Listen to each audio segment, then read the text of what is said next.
2025 চলে যাচ্ছে আমাদের জীবন থেকে। 2025 সাল আমার জীবনের এক টুকরো স্বপ্নের মতো ছিল।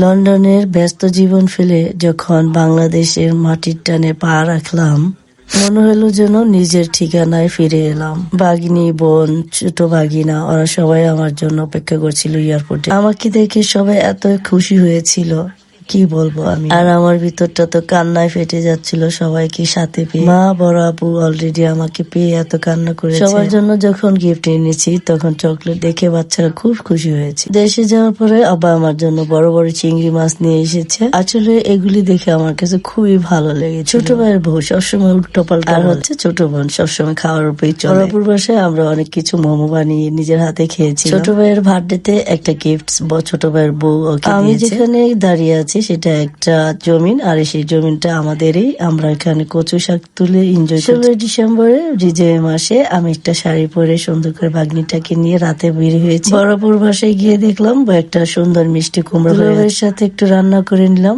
আমার ভাতিজা সবসময় প্রশ্ন থাকে কেন এটা হলো। সবাই একসাথে বরাপুর বাসায় যাচ্ছি দুলাভাইয়ের সাথে আমরা রাতের বেলায়। আবার বড় ছোট ভাই আমাদের সবাইকে সারপ্রাইজ দিল ওর বার্থডেতে, আর ফুচকা খাওয়া, এই জন্য এক অন্যরকম মজা। তারপরে চলে আসলো চাচাতো ভাইয়ের বিয়ে।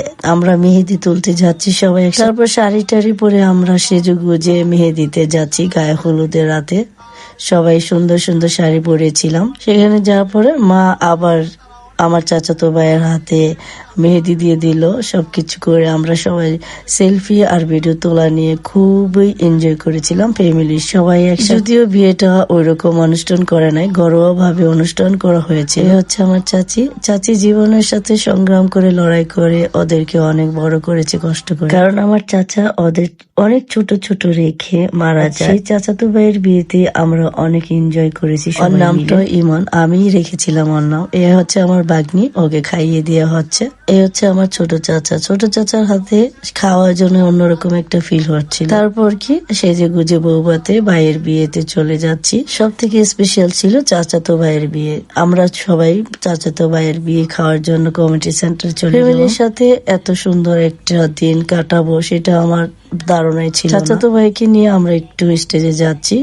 যেহেতু এটা ঘরোয়া ভাবে বিয়ে হয়েছে, আমরা সব ফ্যামিলি একসাথেই বিয়েটা অ্যাটেন্ড করেছি। এতগুলি টাকা দিয়ে আমি এবছর শেষে একটা সম্পদ কিনে নিয়েছি। আলহামদুলিল্লাহ, সবকিছুর জন্য আল্লাহর কাছে লাখ শুকরিয়া। শেষ দিক দিয়ে আমার জীবনে অনেক কিছুই এসেছে আর আমি অনেক কিছুই কিনেছি, একটা সম্পদও করে ফেলেছি আলহামদুলিল্লাহ। 2025 সালটা আমার জীবনের অনেকটা ভালো দিনে কেটেছে। আমাদের বিদায়ের পালা, আমরা চলে আসছি লন্ডনে। জানি না আবার কবে বাংলাদেশে যাব, কিন্তু যখন বিদায় নিচ্ছি এই স্মৃতিগুলো আমার হৃদয়ে চিরকাল অমলিন হয়ে থাকে। একের পর একের সাথে যখন বুক মিলাচ্ছিলাম, একদম হৃদয়টা কান্নায় ভরে উঠেছে। সবার কাছ থেকে বিদায় নিতে ইচ্ছে করছিল না, তারপরও যেন চলে আসতে হয় আমাদের। সবার কাছ থেকে এত আদর, যত্ন আর ভালোবাসা পেয়েছি যা কোনোদিনও ভোলার মতো। 2025 সালের স্মৃতি।